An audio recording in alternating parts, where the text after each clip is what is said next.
has been banned in some countries. But do you think that it may change in future, and then we have again death penalty in all the societies, and man is afraid of these kinds of punishments? And if there are some rules, they will obey it. And if the rules are for all members of the society, and things happen the same for all members of the society, but we see there are some kind of discrimination. Some have power. Okay, they are free to do everything. They attempt to do everything, even if it is brutal to the other members. And at the same time, if the other peoples object to these rules misused by some people, and this will exactly and actually lead man toward a dictatorship. So the rules are good for some, but not for all people.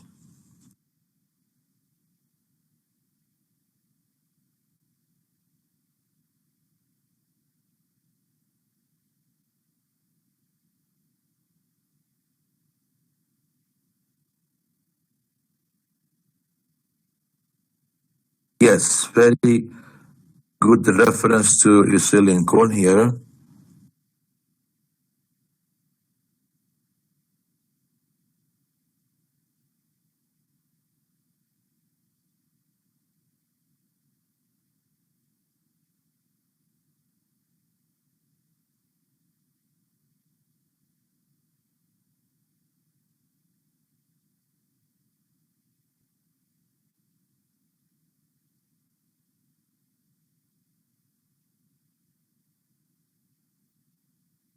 Yes, actually, we cannot live without rules. So rules are necessary. And as Socrates and Aristotle and Plato mentioned, if there are rules in societies, these may protect men from some types of, for example, you see, bad types of living, and it is good. And even respecting rules, even if the rules are misused, even if the rules do not happen for everybody in the society, but following the rules is much better than not having any rules or any, you see, laws in countries. It is actually acceptable, but we see that respectfully, Socrates drank the glass of poison as his punishment, not respecting the rules, and finally said that I obeyed the rules, even if they are bad. It is so a necessity for man.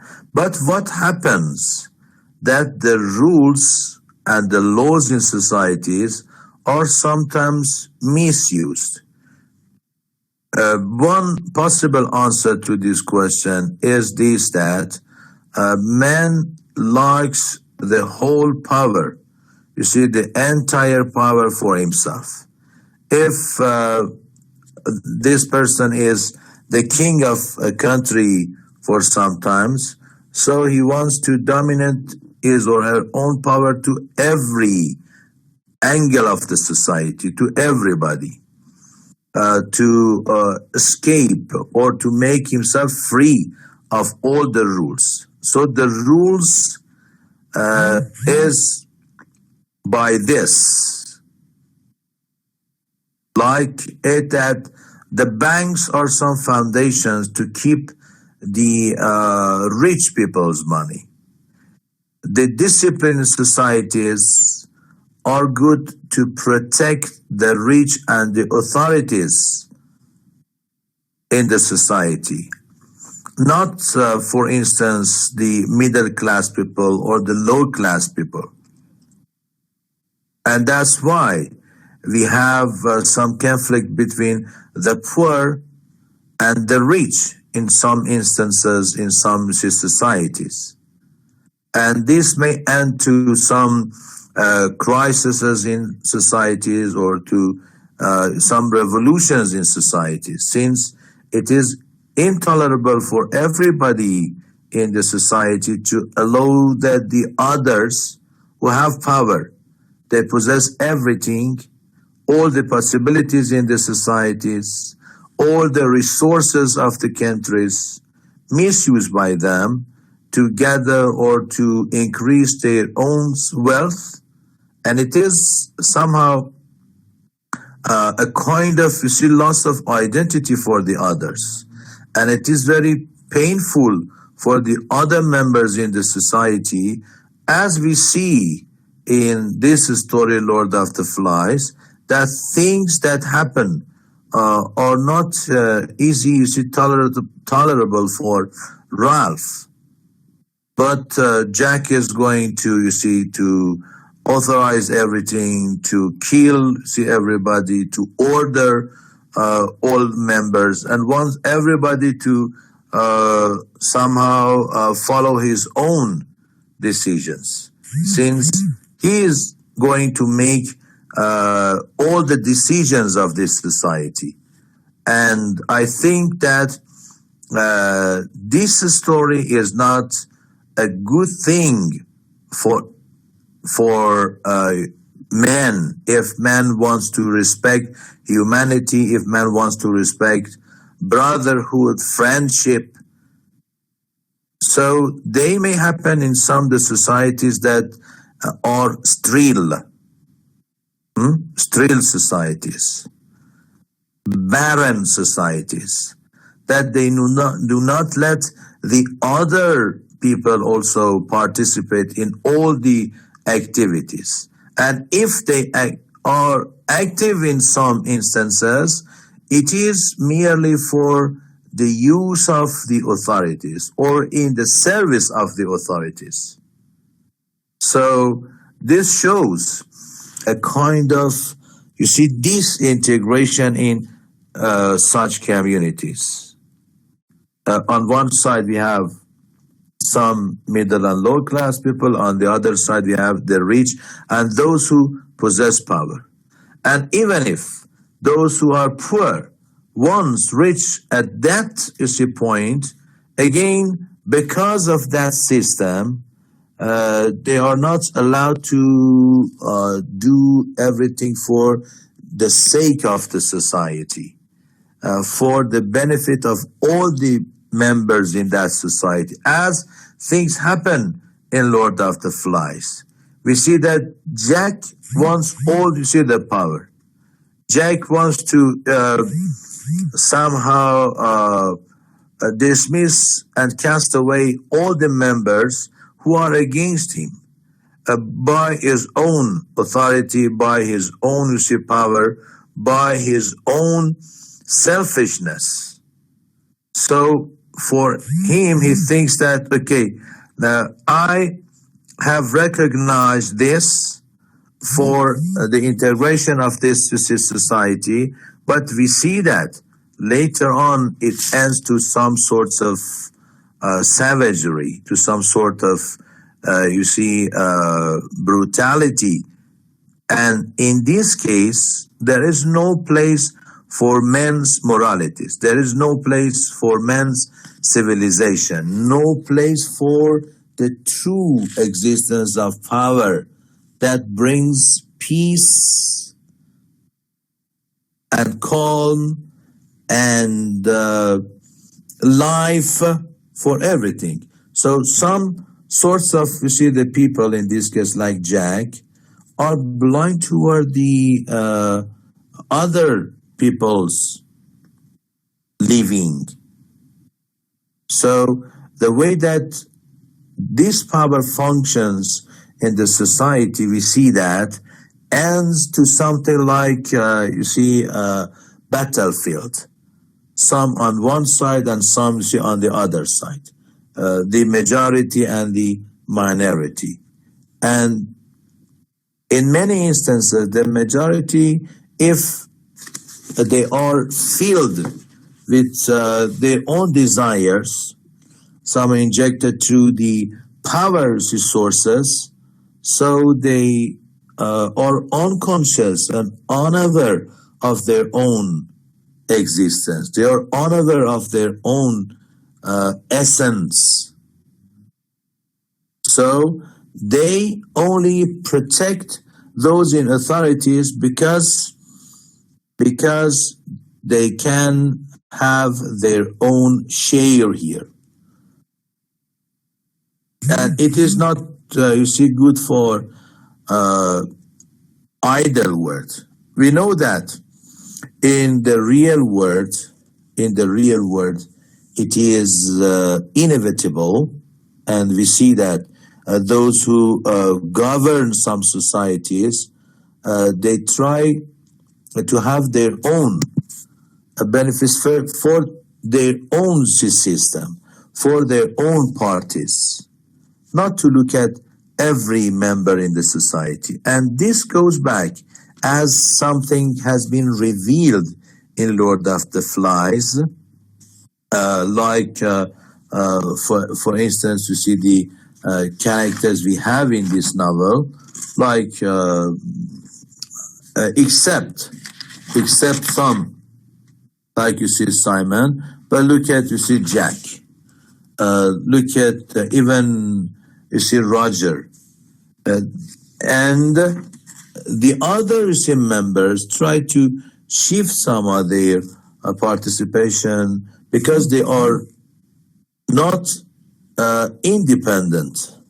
They depend on the rules represented in such societies, even if they may be away from their own nature, from their own innocence. So they will move toward, these characters blindly. Yes, Okay. we could maybe describe these rules in the society like maybe the vaccination about the pandemic in the society, and maybe we attack Yes. the body of the society, and this vaccination maybe attack the hidden enemy or this disease, because if we don't control the society with the rules, maybe we could turn the community like the forest. Maybe if someone has the power, defeated the poor people, poor man. That's why maybe we couldn't find any peaceful places in the world. Maybe this the corruption of innocence is another similar and important theme in the novel, when the writer Yes. or author change in how the boys act across the novel in a in modern day society. Children's adolescence is corrupted daily. The violence and maybe the material in the media can be seen everywhere in the modern day society. Yes, that's why we cannot find such things maybe in only, there are some exceptions in the word, but we see that. This is a very famous saying that even in war fields, many people have not seen each other even once, kill each other for two people, like say two presidents, that they have met each other, they have visited each other, they have lunch with each other, they know each other for those two people. And these are, you see, the realities. I think that's very clearly described in Lord of the Flies. And always men try to go to some excuses, some are related to the second question I have mentioned. In what sense Lord of the Flies and the story The Most Dangerous Game are similar? We see that in The Most Dangerous Game, if you have read the story, we have one character known as General Zaroff. And he has tried hunting everywhere in the world, like Rainsford, that eventually wrote some books on hunting. First, they tried some sparrows, then elephants, then lions, and finally, because of this power raised within them, they tried to make an outline, General Zaroff, with Ivan, to make an outline for hunting men, because at this time he enjoys it, because it gives him some sorts of pleasures. Since now at this time he is going to hunt a creature can think, and it is man. And in that story, we have two classes in the world. We have hunters and we have hunty. And we cannot look at it philosophically, as General Zaroff says that there are also Rainsford at the beginning of the story, says that I enjoy hunting because there are two classes in the world, as I mentioned, hunters and hunties. Some are born hunters, like you see Jack in Lord of the Flies, and some are born hunties, like you see Sam and Eric, for instance, or Simon, you see as well, hunties.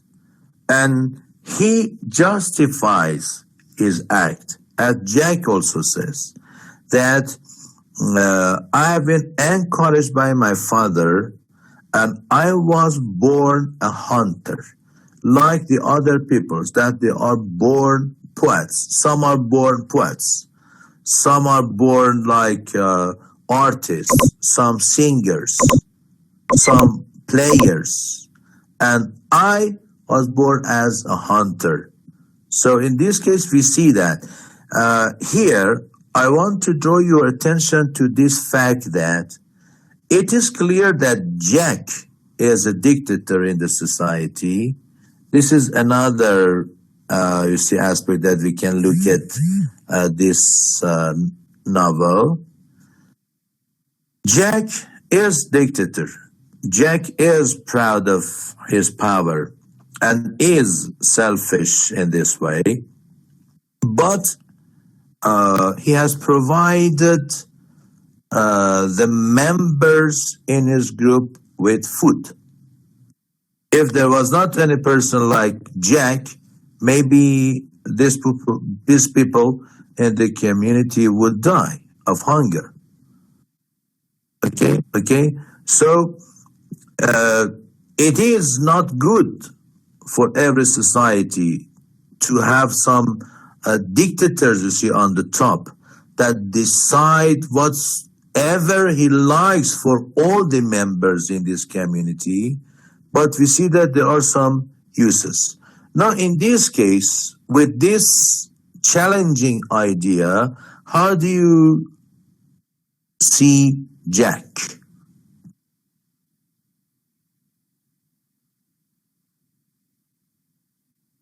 Yes, actually, with the help of the others, but this is Jack on top who decides, and everybody we see that follows his decision because, as I also mentioned it, they have their own profit in this sense.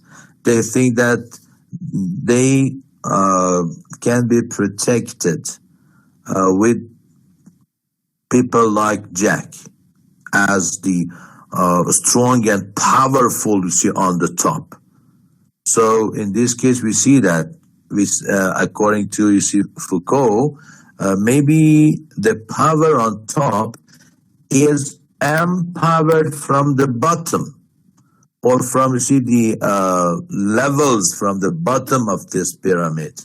And on the top, There are people without the help of the others at the bottom, they are not able to proceed their own powers or widespread their own power. It is also, you see, a reality.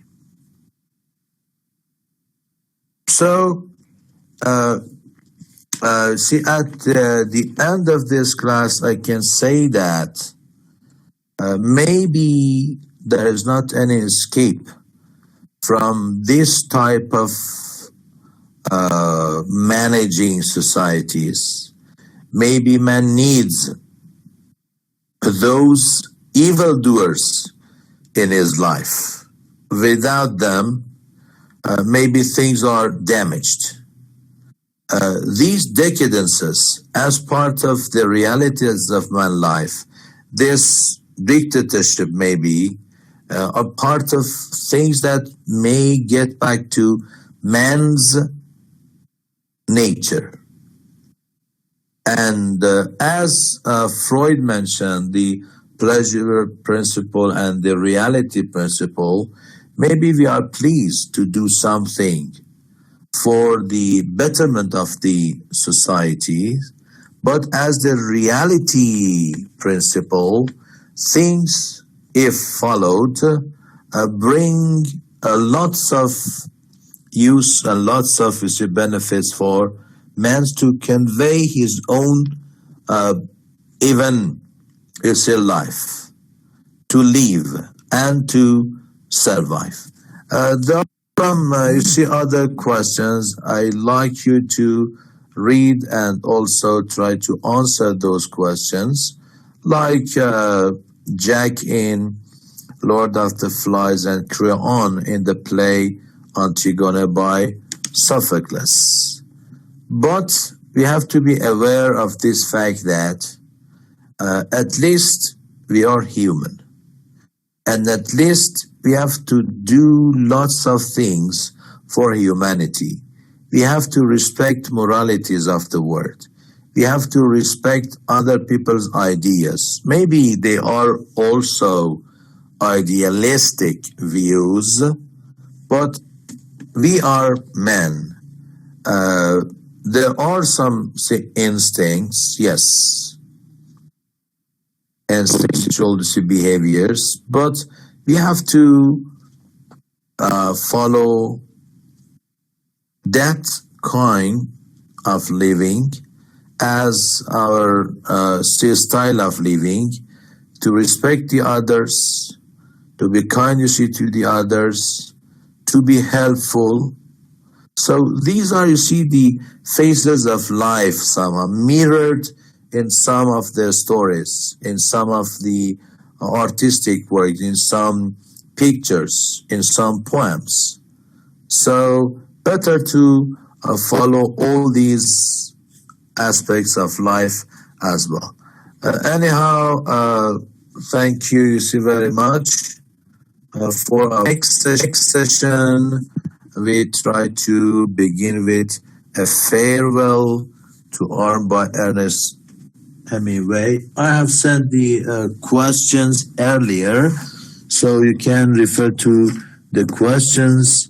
And if not, you are not interested in the question, we can somehow go to the themes, to the characters. Very easy things with the novels.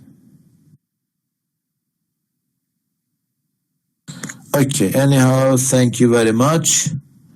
I wish you the best. I hope everything goes well with you, and try to learn things through these works. Okay, goodbye, dear.